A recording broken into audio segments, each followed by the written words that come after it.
Welcome to my YouTube channel. आज के लिए हम डिस्कस करने जा रहे हैं नीट के प्रीवियस ईयर के मोस्ट इंपोर्टेंट एमसीक्यूज के बारे में। सबसे पहला क्वेश्चन है, the lub and dub heart sound are produce due to.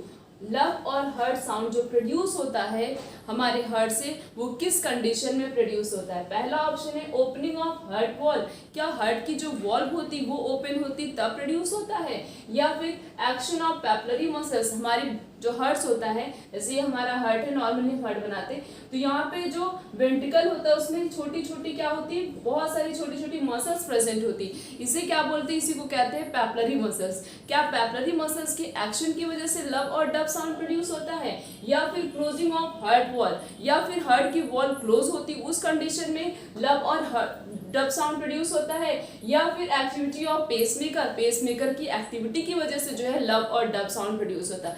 Lub और डब साउंड कब प्रोड्यूस होता है? जब right आर्टियम right ventricle, left आर्टियम left ventricle, means जो ट्राइकस्पिड और बाइकस्पिड वॉल प्रेजेंट होती हैं इन दोनों, राइट आर्टियम राइट वेंट्रिकल और लेफ्ट आर्टियम लेफ्ट वेंट्रिकल के पास, ये दोनों वॉल क्या होती हैं, जब क्लोज होती हैं, क्लोजनिंग पे ये आवाज आती, ओपनिंग पे आवाज नहीं आती है। तो जैसे ही ये ओपन क्लोज होती हैं तुरंत ही लव और डब साउंड प्रोड्यूस होता है। तो लव और डब साउंड कब प्रोड्यूस होता है? जब हर्ट की वॉल्व जो है क्लोज होती हैं, उस कंडीशन में लव और डब साउंड प्रोड्यूस होता है। So the correct answer is C, that is closing of heart valve. Opening पे नहीं आवाज आती है, कोई चीज बंद करो तब आवाज आती है, किसी चीज के खुलने पे आवाज नहीं आती है। तो ऐसे ही हर्ट की वॉल्व जब बंद होती हैं तब आवाज आती है, उसके खुलने पे आवाज नहीं आती है। Next question is, blood colloidal osmotic pressure mainly maintain by which plasma protein. Plasma का ऐसा कौन सा प्रोटीन होता है जो कि ऑस्मोटिक प्रेशर के बैलेंस को मेंटेन करता हो? पहला ऑप्शन है, क्या ग्लोबुलिन करता है, या फिर एल्बुमिन करता है, या फिर फिब्रिनोजेन करता है, या फिर थ्रोम्बिन करता है। ये प्रोथ्रोम्बिन और जो फिब्रिनोजेन, ये दोनों का रोल किस में होता है? ये दोनों ब्लड क्लॉटिंग में हेल्प करते हैं। उसके बाद है क्या, एल्बुमिन। एल्बुमिन क्या करता है? एल्बुमिन का काम क्या होता है? ये ऑस्मोटिक बैलेंस को मेंटेन करता है हमारी बॉडी के अंदर। और ग्लोबुलिन क्या करता है? ये डिफेंस मैकेनिज्म की तरह एक्ट करता है, मीन्स जब कोई पैथोजन हमारी बॉडी में इंटर करता है तो वो उससे क्या करता है, फाइट करता है। तो यहाँ पे एल्बुमिन क्या करता है, और albumin can maintain the osmotic balance in our body. So the correct answer is B. Next question is, mammalian RBC जो मैमल्स की आरबीसी होती है उसका शेप कैसा होता है, मीन्स उसका नेचर कैसा होता है? पहला ऑप्शन, क्या वो बाइकॉन्केव सर्कुलर और नॉन न्यूक्लिएटेड होता है, या फिर बाइकॉन्केव न्यूक्लिएटेड होता है, या फिर ओवल न्यूक्लिएटेड होता है? देखो हमारी आरबीसी तो न्यूक्लिएटेड होती ही नहीं है, न्यूक्लिएटेड नहीं होती हमारी आरबीसी के पास, न्यूक्लियस नहीं प्रेजेंट होता है, उसके पास न्यूक्लियस एब्सेंट होता है, जिसकी वजह से उसकी लाइफ साइकिल जो होती है, मींस लाइफ स्पैन तभी तो आरबीसी का ज्यादा होता है एज कंपेयर टू डब्ल्यूबीसी। उनके पास प्रेजेंट होता है न्यूक्लियस, बट आरबीसी के पास न्यूक्लियस नहीं प्रेजेंट होता है। तो यहाँ पे ये दो ऑप्शन तो बिल्कुल ही नहीं हो, क्योंकि इसमें लिखा है कि न्यूक्लिएटेड नहीं होती हमारी आरबीसी। हमारी आरबीसी कैसी होती है? उसका शेप होता है बाइकॉन्केव शेप का होता है, सर्कुलर और नॉन न्यूक्लिएटेड होता है। So the correct answer is a. Next question is, globulin protein of blood pressure mainly involve in the.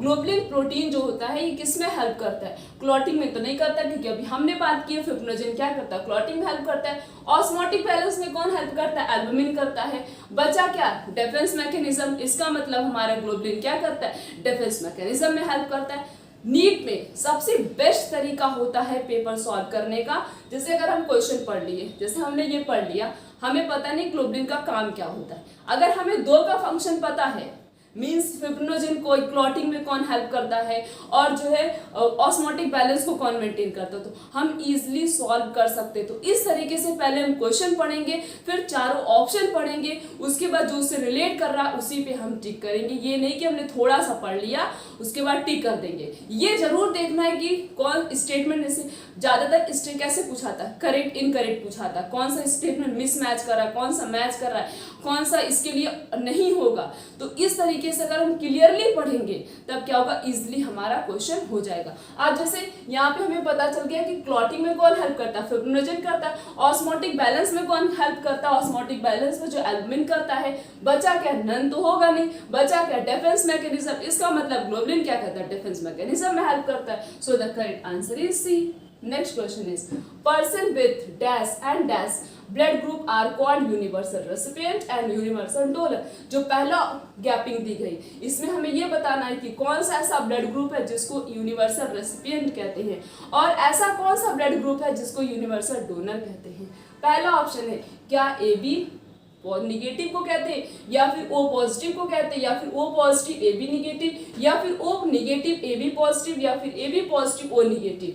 A B positive को क्या बोला जाता है, A B positive is universal recipient and O negative क्या होता है, यूनिवर्सल डोनर, और ए B positive क्या होता है, universal recipient. So the correct answer is D.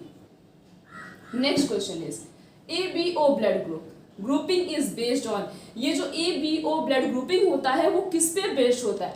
पहला ऑप्शन है surface antibodies on RBC, second is surface antigen on RWBC, third is surface antigen on RBC and fourth is plasma antigen.